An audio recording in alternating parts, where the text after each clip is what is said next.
Good afternoon and welcome to the Forestry Extensions and Outreach Services Live. This afternoon, I am Narissa Abdool, and today we are going to present on the different services that we offer.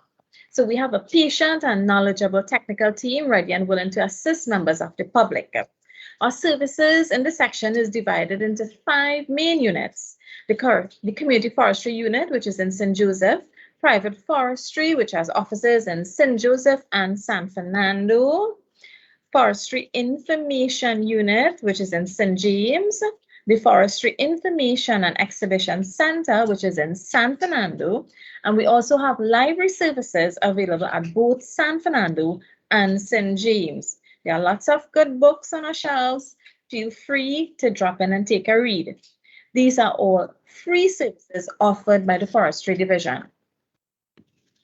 The Community Forestry Unit, and we have overarching goals, which is outreach and community empowerment and mobilization. So we come to you, whether it is our Forests on Wheels or a table presentation in a small hall, we try to facilitate all requests. The community empowerment and mobilization, we teach villagers how to sustainably use their natural resources, be it forest or wetland, to earn an income. We have conducted interpretive training in Manzanilla, Kernahan, to be exact, sustainable forest livelihoods projects in Moruga, and we've partnered with different organizations to increase awareness throughout Trinidad and Tobago. One of the main objectives is to raise awareness, build capacity, educate and empower the wider public on the importance of our natural resource. Especially on our Environmental Express, what most of you all refer to as the bus. We love to interact, we love the interactivity that is availed, and we take the opportunity to introduce words that a lot of students, probably never heard before, like the local species, still cotton, sandbug, salmon, crapo. And you would be amazed to know how much of our local population does not know about our flora and fauna right here in Trinidad and Tobago. Also, we try to make our presentations relevant and meaningful to whoever comes on board. We try not to overload, all right? Community Forestry Unit, our outreach program. So in that program, we have the Forestry Division's environmental bus, the Forestry Extension Services, tree planting exercises, exhibitions, internal and or external. From time to time, we liaise with EMA, NGC, Fonzaman, and many other organizations. So, our Community Forestry Unit, meeting the goals and objectives. 1, community outreach and empowerment. 2, lectures. 3, commemoration of key environmental days. And how do we communicate this? All right, we communicate sustainable forest management, ecosystem services, tangible and intangible benefits of the forests. International Day of the Forest, March 21st. World Environment Day, June 5th. A lot of fun activities take place around this time, and our workers in the field work very hard to collect samples of fruits, barks, and very interesting species to showcase at our exhibitions. The Forestry Environmental Bus. We do provide guided tours, or we rather like to say interpretive talks, to our young ones, community groups, school children. All right, so what should you know?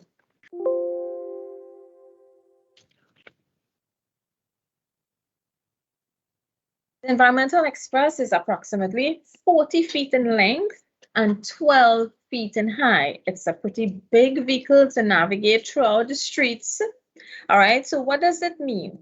Before every visit, we go out to check the route, access, and parking before we schedule a visit. You may have good parking, but a major landslip en route or very low power lines. We try to facilitate, so we look at the next best alternative if we cannot make it to your site. Be it we look at another location or we do a table presentation or a presentation in an auditorium. All right, so next slide. Our Environmental Express contains 3D displays of different ecosystems. We can facilitate a maximum of 10 persons per tour. Please note that a site visit is required before your booking is scheduled. We have lots of beautiful exhibits on board of the bus. There's a cave as you enter, a forest with a replica of the majestic silk cotton tree, which creates a beautiful microhabitat closer to the forest floor. So this provides an excellent teaching tool for us in delivering our messages. Presentations are delivered with a special emphasis on local species of plants and animals. How many individuals will be attending? So again, I want to re-emphasize, if it's the bus, we can take approximately 10 persons every 35 minutes. If it's in an auditorium, the numbers would not matter. All right, inside the bus again, there's a beautiful forest wall with pictures of parrots, kiskadis, colored trogons, crested or pendula, which we know as the cornbull. So I know some of you are probably excited and would like to get us out to your site, your camps, your schools. But remember, we may have other visits scheduled before yours. So we recommend that you write us at least 1 month before your desired date. How do you contact us? Okay, so our office is at Farm Road in St. Joseph. Or you can email us at communityforestryfd@gmail.com, or you can give us a call at 225-3821. Okay, so at this point, we're going to take your questions at the end of the live, and I will hand you over to Mr. Kishan Ramcharan, who will take you through the private forestry program.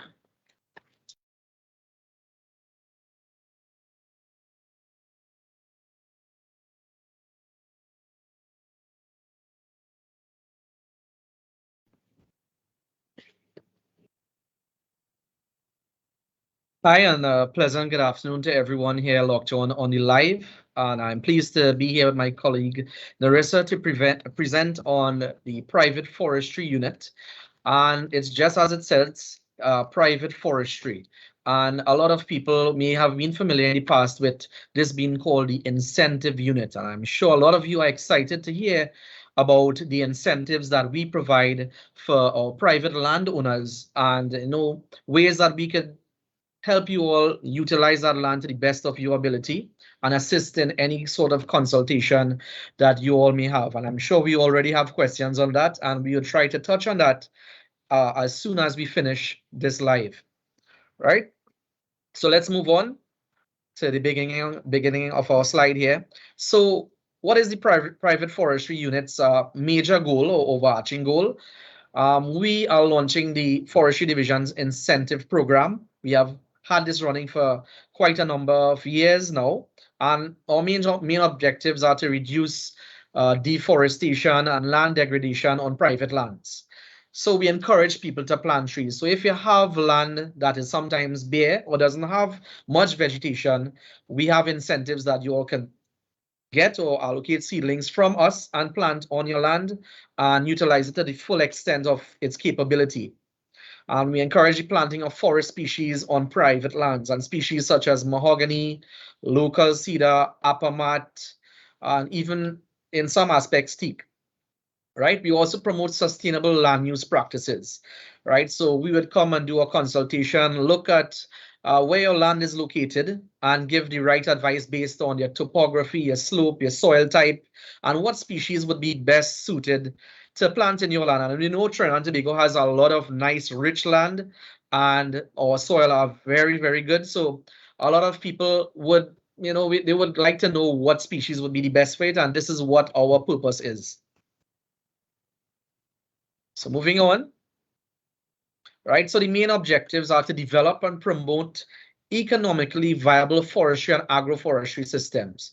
So we have your land. We want to make sure that you're using the right techniques and practices to make sure that it doesn't delay or reduce the growth rate of our trees. Make sure that we have enough soil and water conservation techniques employed on your land as well to ensure that you get the full extent of what you want to get from planting your trees and so on in that land. And we want to optimize timber production as well on private lands. So those who have a vested interest or want to make an investment in planting trees for later use in timber production.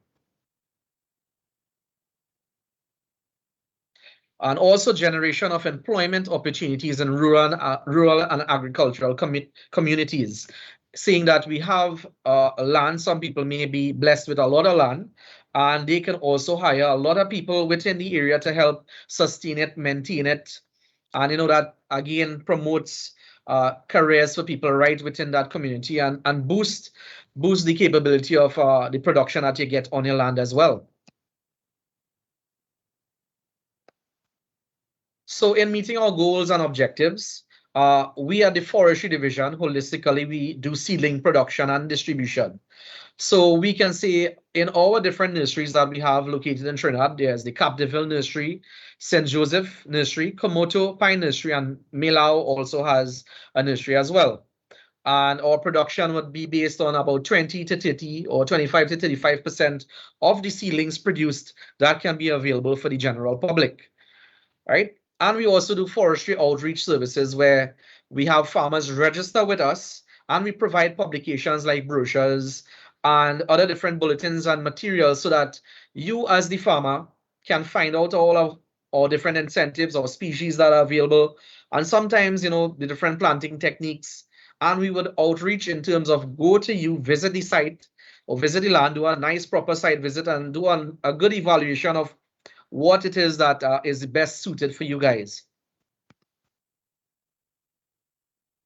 Again, we do extension services, right? As we spoke about field visits, and we try to do consultations based on our experience as officers on the best species to plant, as well as, if there's a certain soil type there, we can probably advise on what species grows best and where and how to space your trees and so on in your land and property. Right? When also building capacity in terms of field workshops and training on forestry techniques and management practices. So you, the farmer, would be invited to workshops like these so that you all can get your own knowledge on it and get some experience on how to handle it on your own as well and understand the techniques and the training that we would provide to you all, which is of course free.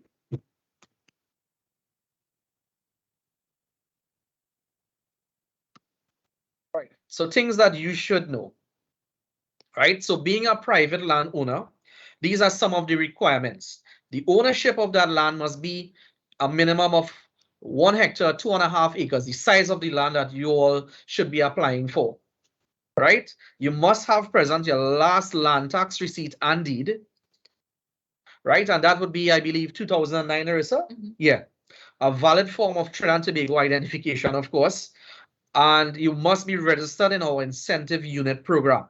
So you would visit us at our Forestry Division office or Community Forestry office located at San Fernando. And there's also at the St. Joseph office as well. And I'll tell you later on the days on which you all can visit. All right, so these are some of the requirements. And you get a requirement of a minimum of 400 seedlings planted per hectare. Right, so this is the amount of seedlings that you could plant per hectare to a minimum, right? So anything that and above would be great. And some of the financial incentives of 50% of the cost or up to $2,500 per hectare to rehabilitate watersheds are awarded when you do this. So this is one of the incentives that you get, and this is watershed rehabilitation part of the incentive. And of course, we would explain this further as we go along into it. And I know the questions are coming in, so don't worry, we'll get to them soon.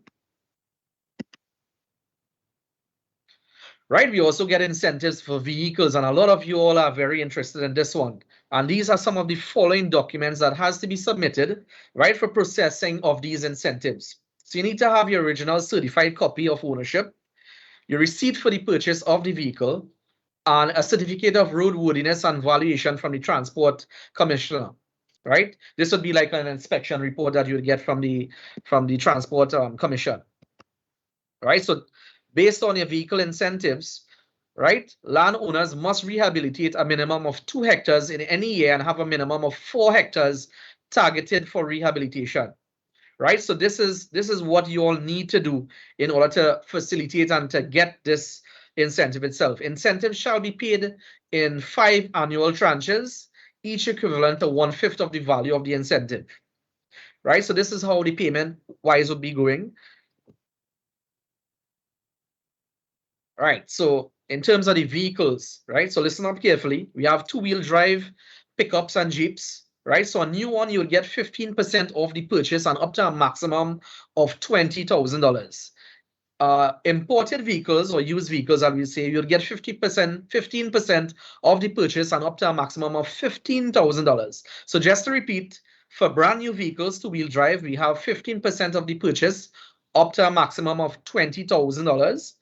And for foreign used or imported used, 15% of the purchase up to a maximum of $15,000.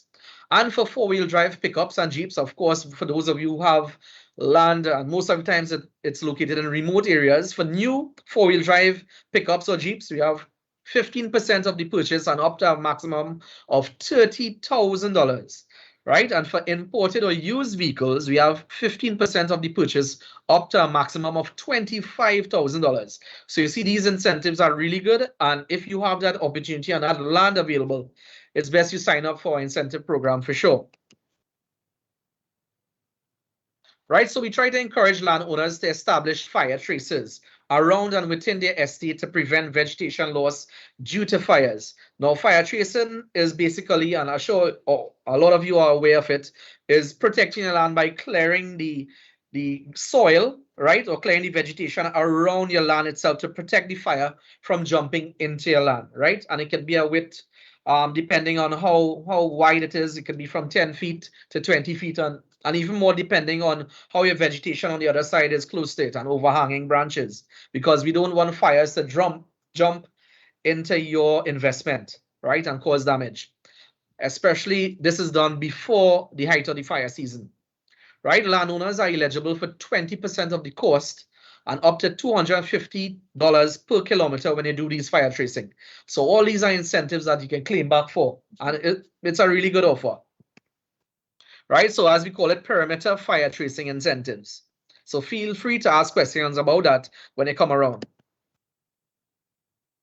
Right, farmers that are registered with the Ministry of Agriculture, Land and Fisheries, right, would be registered under the Farmers Registration or Farmers Register Program, and also the Community-Based Forestry and Agroforestry Project. So those are the 2 types of programs that you want to ask about when you come to visit or want to find out about which ones that you want to be involved with if you have forest lands or if you have land that you want to invest in forests, right? And this is recommended by the Tourism Development Corporation or TDC. Right, so this is the establishment of nature trails, right? So specifically, these are the things that they're going to ask for. Right, again, with the establishment of the nature trails incentives, nature trails must be 1 kilometer in length and 2 meters in width. Right, just to reply to that, 1 kilometer in length and 2 meters in width. Persons are eligible for 15% of the cost or up to $500 per kilometer. Right, all you need to do is show the proof of the interest of the land and a receipt for the work done for establishing these nature trails.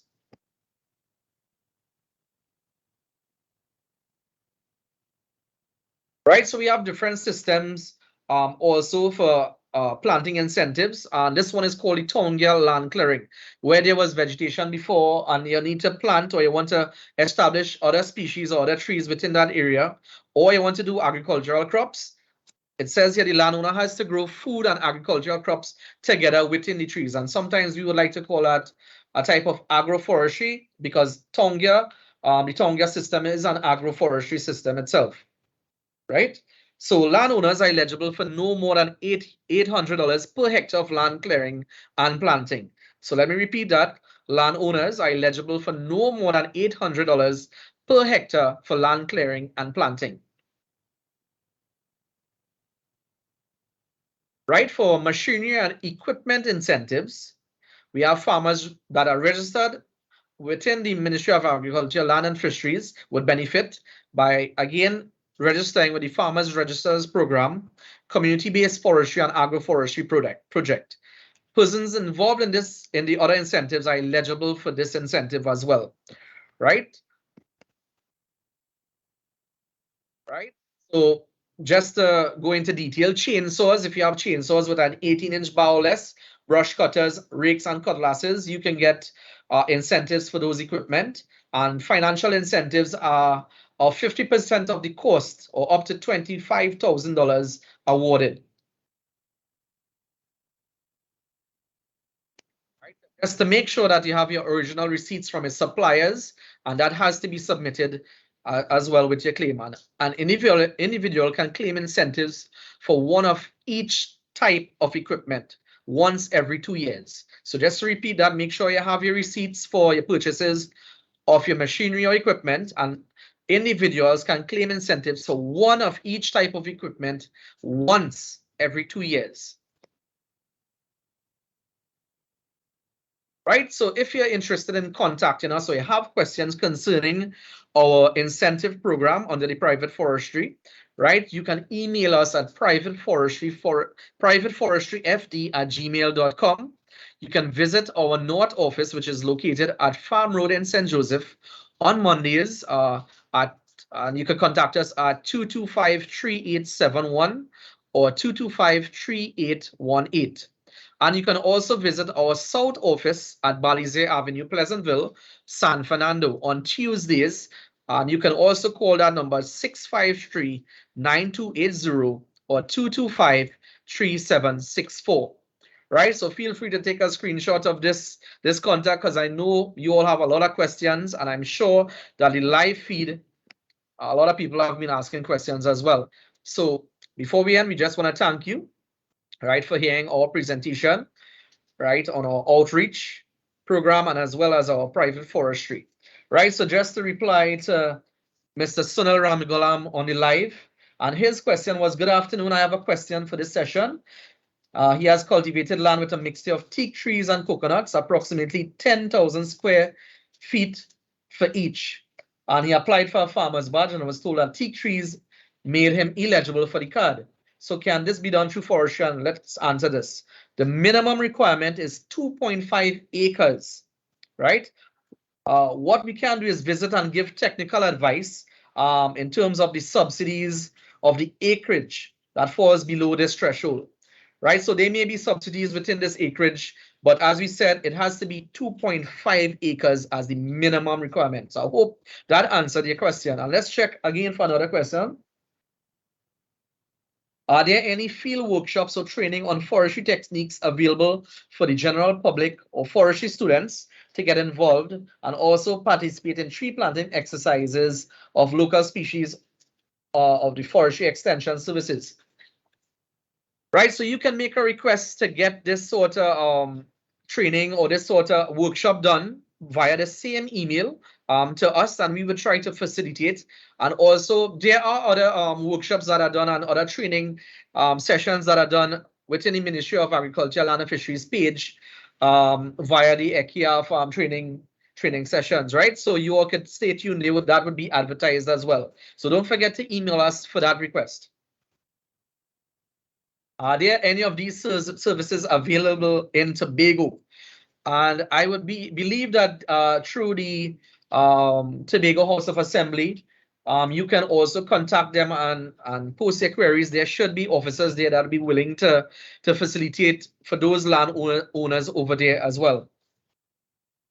All right, and Miss Kimberly Kumar, I have 200 apamat and 200 mahogany. What is suitable to plant while these trees are getting established? And hi, Kimberly, how are you? I believe we met already. And right. So you could decide if you want to involve in short-term crops, right? And also if you invest in crops like right? Cocoa, coffee, avocado, coconuts, all these different things can be planted, and you can gain revenue from selling things from these things as well. So this is again part of the agroforestry system that we try to encourage. Right? So you all can send, and Kimberly, especially you can send a request and make us visit. We could come to do a visit to us. And if you haven't been registered with the program, you could come in and register to us and contact that number that we gave at the end of the session, and we try to facilitate you as best as possible. And we try to take this last question. I don't know if it may apply to here, but Mr. Asghar Ali, how are you, Shiraz? With the honorary game warden position available that was advertised last year. We would have to clarify you on that, but you can contact the wildlife section of the forestry division to pose that question for sure. And I'm sure they would be able to facilitate with that answer. Right, and yes, Kimberly, I'm glad that you're registered, and I wish you all the best in the propagation of your species and the management of your land, and I hope that this live session was helpful. And feel free again, everyone, to contact us via those numbers that we have provided. And on behalf of Narissa and I, thanks for joining us on this rainy Tuesday afternoon. Feel free to reach out to us, either Community Forestry Unit or the Private Forestry Unit. We will be sure to get back to you. All right, and thank you very much, and have a safe and enjoyable day, everyone.